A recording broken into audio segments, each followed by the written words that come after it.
नमस्कार, स्वागत है आपका बीटीवी न्यूज में। आपके साथ मैं हूं सना और आइए करते हैं खबरों की शुरुआत इस खबर के साथ। केंद्रीय मंत्री नितिन गडकरी और मुख्यमंत्री डॉक्टर मोहन यादव को जबलपुर विकास के विजन डॉक्यूमेंट सौंपते हुए महापौर ने 5,000 करोड़ रुपए के अनुदान की मांग की है। पत्रकारों से चर्चा करते हुए महापौर जगत बहादुर सिंह अन्नू ने बताया कि दोनों नेताओं की ओर से मदद का आश्वासन प्राप्त हुआ है। महापौर जगत बहादुर सिंह अन्नू ने पत्रकारों से चर्चा करते हुए बताया कि उन्होंने केंद्रीय मंत्री नितिन गडकरी से मांग की है कि रद्दी चौकी से हाईकोर्ट तक फ्लाईओवर बनाया जाए, साथ ही मदन महल से धुआंधार तक रोपवे की पूर्व स्वीकृति पर कार्य प्रारंभ कराया जाए।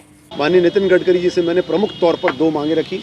एक मांग मेरी थी ये जो हमारा फ्लाईओवर है अंबेडकर चौक से लेकर और अब्दुल हमीद चौक तक, एक वहाँ जो फ्लाईओवर पूर्व भी निर्धारित वो हमारे पूर्व कैबिनेट मंत्री माननीय लखन घनघोरी जी की मांग पर वो सरकार में आया था जब कांग्रेस की सरकार थी, एक उसकी मांग की।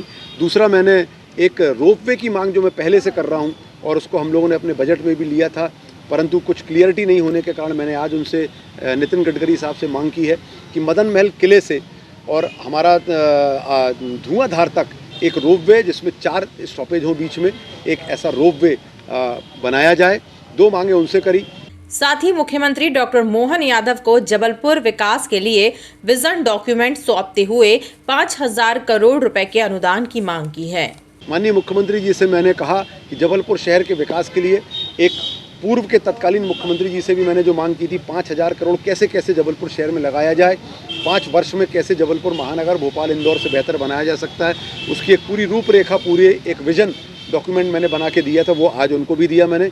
उसके साथ साथ उनसे मांग की कि पिछले वर्ष और पिछले वर्षों की अपेक्षा में इस वर्ष हम लोगों को 100 करोड़ रुपए की राशि कम आई है स्टेट गवर्नमेंट से। जो हमारा अधिकार है वो 100 करोड़ की राशि जल्दी रिलीज़ की जाए।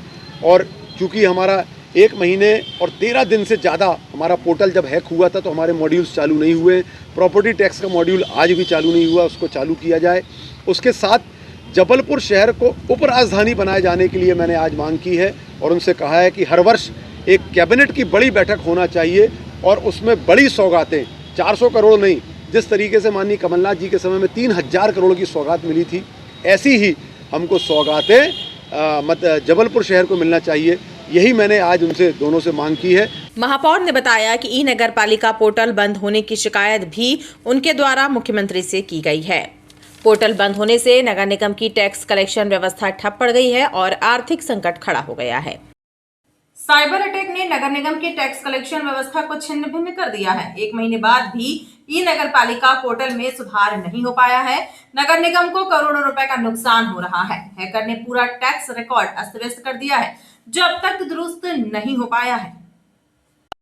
ई नगर पालिका पोर्टल पर 21 दिसंबर को साइबर अटैक हुआ था। तब से पोर्टल प्रभावित है और नगर निगम की राजस्व वसूली बंद है। 1 महीने बाद भी ई नगर पालिका पोर्टल पूरी तरह दुरुस्त नहीं हो पाया है। नगर निगम को करीब 25 करोड़ रुपए का नुकसान हो चुका है। इस घटना ने ई नगर पालिका पोर्टल की सुरक्षा की पोल खोल कर रख दी है। दरअसल ई नगर पालिका पोर्टल में लंबे समय से सुरक्षा की अनदेखी की जा रही थी। जानकार बताते हैं कि पोर्टल की सुरक्षा के लिए SAL TLS secure circuit layer व ट्रांसपोर्ट लेयर सिक्योरिटी सिस्टम की अनदेखी की गई है। ऑपरेटिंग सिस्टम, सर्वर और डेटाबेस सॉफ्टवेयर को नियमित रूप से अपडेट करने में भी हीला हवाली की गई। इसके अलावा वेब फायरवॉल, सुरक्षित कोड, कमजोर पासवर्ड, सुरक्षा स्कैनिंग व पेन टेस्टिंग आदि पर ध्यान नहीं दिया गया। रेगुलर बैकअप में भी लापरवाही बरती गई, जिसके चलते साइबर हमले को पोर्टल झेल नहीं पाया। हालांकि कंपनी से जुड़े लोग बोल रहे हैं कि सब कुछ जल्द ही ठीक हो जाएगा। 21 दिसंबर 2023 को MP नगर पालिका के पोर्टल पर साइबर का अटैक हो गया था, रैंसमवेयर वायरस का। तो उसके बाद से ही सारी सुविधाओं को बंद कर दिया गया था। अभी 15 जनवरी 2024 से सारी सुविधाओं को फिर से चालू किया, जिसमें जल शुल्क, विविध की जो रसीदें कटती हैं, दुकान किराए की जो रसीद कटती हैं, साथ में जो भुगतान की पद्धति बंद थी, तो उन सभी चीज़ों को ऑनलाइन कर दिया गया है। और केवल अभी रह गया था तो प्रॉपर्टी टैक्स रह गया था, तो जिसके लिए अभी टीम को असाइन किया गया है। करीबन 3 टीमें काम कर रही है और उनके साथ बराबर जुड़े हुए हम भी काम करा रहे हैं। तो पर भी उसमें 1-2 दिन का और समय लगने का है और उसके बाद में अपना डेटा बैकअप में अपलोड हो ही रहा है। और साथ में न्यू असेसमेंट का भी काम चालू है, जो कि जल्द ही चालू कर दिया जाएगा। खास बात यह है कि सॉफ्टवेयर के रखरखाव के लिए नगर निगम प्रति माह 30 लाख रुपए कंपनी को भुगतान करती है। उसके बावजूद नगर निगम को ये नुकसान झेलना पड़ रहा है। सवाल उठ रहे हैं कि इस आर्थिक नुकसान की भरपाई कैसे होगी। पुलिस अधीक्षक कार्यालय की जनसुनवाई में एक महिला ने अपने गुमशुदा पति की तलाश की गुहार पुलिस अधिकारियों से लगाई है। महिला ने इस संबंध में लिखित शिकायत पत्र भी सौंपा है। पीड़ित महिला का कहना है कि उनके पति एक दवा कंपनी में बतौर एमआर काम करते थे।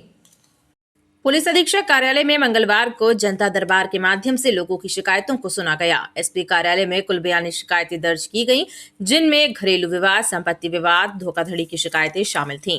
जनसुनवाई में धारताल कंचनपुर क्षेत्र से आई आवेदिका अर्चना राजपूत ने अपने गुमशुदा पति की तलाश की गुहार पुलिस अधिकारियों से लगाई है। महिला ने बताया कि वैसे पूर्व में भी एसपी ऑफिस और धारताल थाने में शिकायत दर्ज करा चुकी है, लेकिन कोई कार्यवाही नहीं की गई।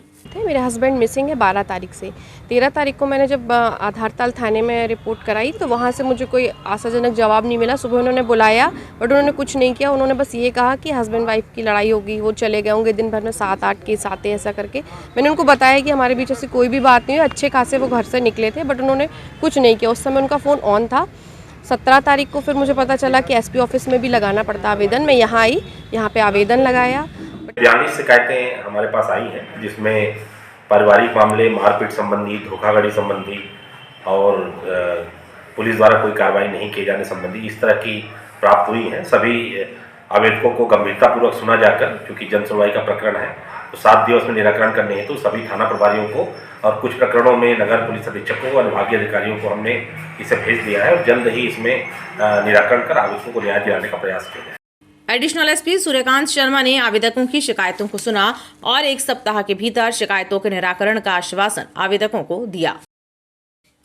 जबलपुर रेल मंडल के 66 कर्मचारियों को रेल सेवा पुरस्कार से सम्मानित किया गया। मंगलवार को रेल उत्सव भवन में रेल सेवा सप्ताह के तहत रेल सेवा पुरस्कार समारोह का आयोजन हुआ। इस कार्यक्रम में मंडल रेल प्रबंधक ने जबलपुर रेल मंडल में उल्लेखनीय कार्य करने वाले कर्मचारियों, अधिकारियों को पुरस्कार देकर सम्मानित किया।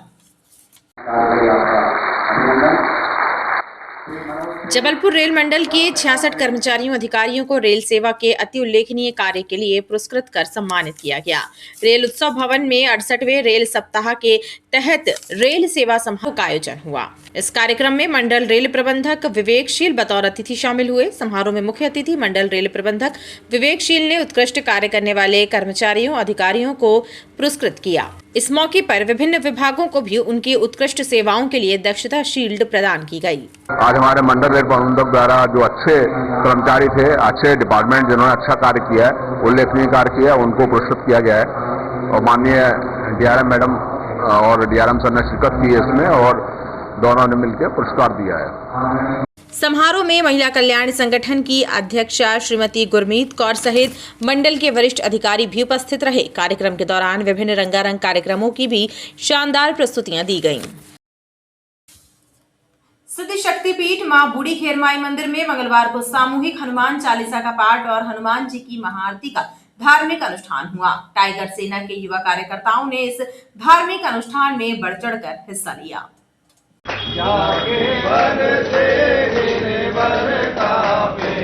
श्री सिद्धि शक्तिपीठ बूढ़ी खेरमाई मंदिर में मंगलवार की शाम श्रद्धालुओं ने सामूहिक हनुमान चालीसा और सामूहिक महाआरती का आयोजन किया। इस धार्मिक कार्यक्रम में श्रद्धालुओं ने बढ़ चढ़कर भाग लिया और धर्म लाभ अर्जित किया।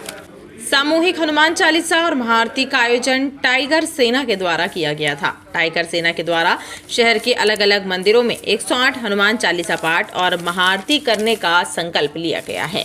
इसी संकल्प को पूरा करते हुए सामूहिक हनुमान चालीसा पाठ और हनुमान जी की महाआरती की गई।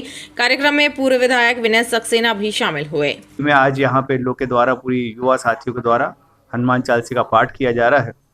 मैं इनकी भक्ति और इनकी जो शक्ति के प्रति श्रद्धा है, उसके प्रति इनको ईश्वर से माँ और माँ से प्रार्थना करता हूँ कि इनको बहुत ताकत दे, शक्ति दे, बुद्धि दे, विवेक दे और हमेशा इस तरह के रचनात्मक और सृजनात्मक और धार्मिक कार्यक्रम करने में इन लोग हमेशा आगे हैं।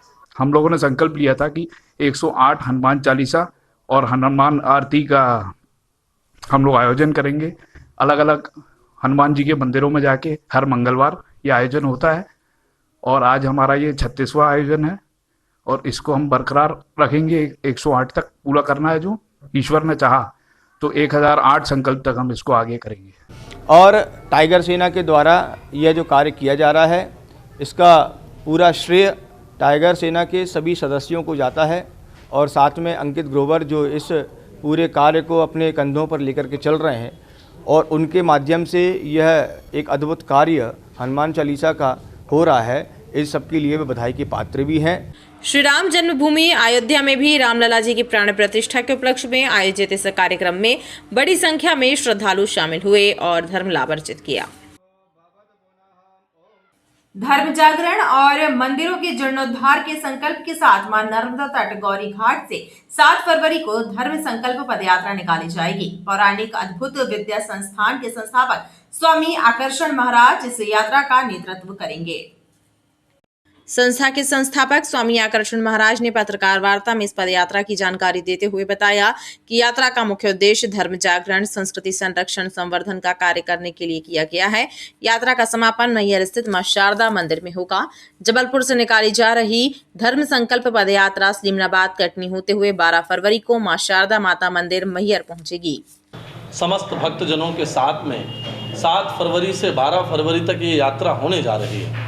इस यात्रा का उद्देश्य जैसे नाम में ही विदित है कि हम सनातनी संस्कृति में तो अपने जीवन को जीते हैं, पर आज हमारा परिवार, हमारे बच्चे, हमारे युवा साथी आज सनातनी संस्कृति में नहीं है। उसी संस्कृति को जगाने के लिए यात्रा है। साथ में भक्ति को कैसे ओतप्रोत किया जाए। आज हमारे पुराने मठ मंदिर जीर्ण शीर्ण पड़े हैं। लोग समय निकालकर 3 घंटे सिनेमा घरों में व्यतीत कर देते हैं, पर वह 5 मिनट के लिए भी मंदिर में सेवा के भाव से प्रस्थान नहीं करते हैं। जब तक जीवन में सेवा नहीं होती है तब तक व्यक्ति का प्रेम भी नहीं बढ़ता है। यह पदयात्रा उसी प्रेम को ओतप्रोत करने के लिए और उसी संस्कृति की जागृति के लिए यात्रा है। जबलपुर के 2 जालसाजों ने एक सेवानिवृत्त आईपीएस अधिकारी के बैंक खातों से 7 लाख रुपए निकाल लिए। इस मामले की शिकायत जैसे ही पुलिस तक पहुंची तो हड़कंप मच गया। पुलिस ने शिकायत के आधार पर पहले तो विभिन्न धाराओं में प्रकरण दर्ज किया और उसके बाद दोनों जालसाजों को गिरफ्तार कर जेल भेज दिया है। तिलहरी में निवास करने वाले सेवानिवृत्त डीआईजी मनोहर वर्मा के बैंक खातों से जालसाजों ने 7 लाख रुपए निकाल लिए। इस घटना के सामने आने के बाद जब पुलिस जांच में जुटी तो पता चला बैंक खातों में रकम ट्रांसफर की गई है। वह खाते जयप्रकाश नगर निवासी सुजल रजक और चांदमारी तलैया के रहने वाले विशाल नामदेव के नाम पर है। पुलिस ने दोनों को तत्काल गिरफ्तार किया और जब पूछताछ किया तो दोनों ने अपना जुर्म कबूल किया और बताया कि उन्होंने अपने खातों को झारखंड से ठगी करने वाले गिरोह को बेच दिया था। पुलिस अब साइबर टीम की मदद से इस गिरोह के अन्य सदस्यों की जानकारी जुटा रही है। एडिशनल एसपी कमल मौर्य का कहना है कि प्रकरण में और भी लोगों की गिरफ्तारी की संभावना है। साथ ही ठगी की और भी वारदातें सामने आने की उम्मीद है। लिंक से आगे बढ़कर के हम लोगों ने जब इसमें और इन्वेस्टिगेशन किया तो 2 आरोपी हमको सुरजन रजक और विशाल नामदेव को हमने गिरफ्तार किया है, जिन्होंने उपरोक्त अपराध स्वीकार किया है और इसमें हमारा अभी और इन्वेस्टिगेशन कर रहा है। इसमें हमारी पूरी टीम, साइबर सेल की टीम लगी हुई है और इसमें अभी और भी लोगों के पैसे हड़पने की शिकायतें आ रही हैं, उसमें भी हम लोग कार्रवाई कर रहे हैं। गौरतलब है कि रिटायर्ड आईपीएस अधिकारी मनोहर वर्मा पूर्व में जबलपुर में एएसपी और बतौर डीआईजी पदस्थ रह चुके हैं। पुलिस ने उन खातों को भी फ्रीज कर दिया है जिन खातों में जालसाजों ने रकम ट्रांसफर की थी। शहर के व्यापारिक क्षेत्रों और मुख्य बाजारों में ई रिक्शा मुसीबतों का कारण बन रहे हैं। ई रिक्शा की भरमार और बाजारों में इनकी आवाजाही से यातायात प्रभावित हो रहा है, लेकिन ना तो यातायात विभाग इस ओर ध्यान दे रहा है और ना ही परिवहन विभाग ई रिक्शा के संचालन को लेकर कोई ठोस कदम उठा रहा है, जिससे बाजारों में आने जाने वाले लोगों को खासी दिक्कतों का सामना करना पड़ रहा है। शहर में ई रिक्शा की बाढ़ आ गई है। मुख्य बाजारों, व्यापारिक क्षेत्रों में नियम विरुद्ध तरीके से ई रिक्शा संचालित हो रहे हैं, जिससे बाजारों की यातायात व्यवस्था चौपट हो रही है। खास बात यह है कि ई रिक्शा संचालन के लिए ना तो कोई मार्ग तय किए गए हैं और ना ही इनकी पार्किंग की कोई पुख्ता इंतजाम है। ऐसे में बाजारों में इनकी आवाजाही के कारण बार बार यातायात जाम हो रहा है, जो कि आम बात हो गई है। रिक्शों के संचालन से जहां व्यापारी परेशान हैं, तो वहीं राहगीर भी बार बार लगने वाले जाम से मुसीबतें उठा रहे हैं। ये इतना स्लो ट्रैफिक है, हमारे फुआरी की समस्या है, दिन ट्रैफिक की इतनी जुझारू होते जा रही है कि मतलब इतना स्लो है कि मतलब एक यदि ई रिक्शा फंस गया तो यहाँ पे निकलना दूभर हो जाता है। और ई रिक्शों की इतनी भरमार की पूरा व्यापार चौपट हो रहा है और आने जाने की रास्ता नहीं रहती है, तो बहुत ही स्लो ट्रैफिक है। इसके कारण बहुत हम लोग परेशान हैं पिछले 1-1.5 साल से। ई रिक्शा के कारण ट्रैफिक बहुत इश्यूज हो रहे हैं। वो कहीं भी पार्क कर देते हैं, सवारी देखने के लिए रुक जाते हैं, और जब वो अगर पीछे से हॉर्न भी प्रेस करते रहो वो सुनते ही नहीं है। और इतनी तादाद में ई रिक्शाज हो गए हैं कि आप मार्केट में गाड़ी चला ही नहीं सकते। ई रिक्शे से क्या हो रहा है, सबसे ज़्यादा यातायात व्यवस्था ठप हो रही है, क्योंकि अपने यहाँ ई रिक्शे वालों को है ना, जो भी व्यक्ति चाहे यार 300 रुपये रोज में ई रिक्शा लेता है और सड़क पे आ जाता है। ना तो वो यातायात का नियमों का पालन करते हैं, ना सवारियों से अच्छे से वार्तालाप करते हैं, ना ही उनको ट्रीटमेंट अच्छे से करते हैं। जहाँ शिक्षा हुई वहाँ से घुस जाते हैं। इससे यातायात बहुत प्रभावित है एवं सड़क में बार बार जाम लगने की स्थिति, एक्सीडेंट होने की स्थितियाँ निर्मित हो रही हैं। व्यस्त बाजारों में जाम ना लगे, इसके लिए ई रिक्शों को वन वे ट्रैफिक व्यवस्था से छूट प्रदान की गई थी, लेकिन अब ये सुविधा जाम की मुख्य वजह बन गई है। लेकिन ना तो यातायात विभाग कोई कदम उठा रहा है और ना ही परिवहन विभाग, लिहाजा बाजारों की यातायात व्यवस्था पटरी से उतर चुकी है। और खबरों का सिलसिला लगातार जारी रहेगा, आप देखते रहिए BTV न्यूज।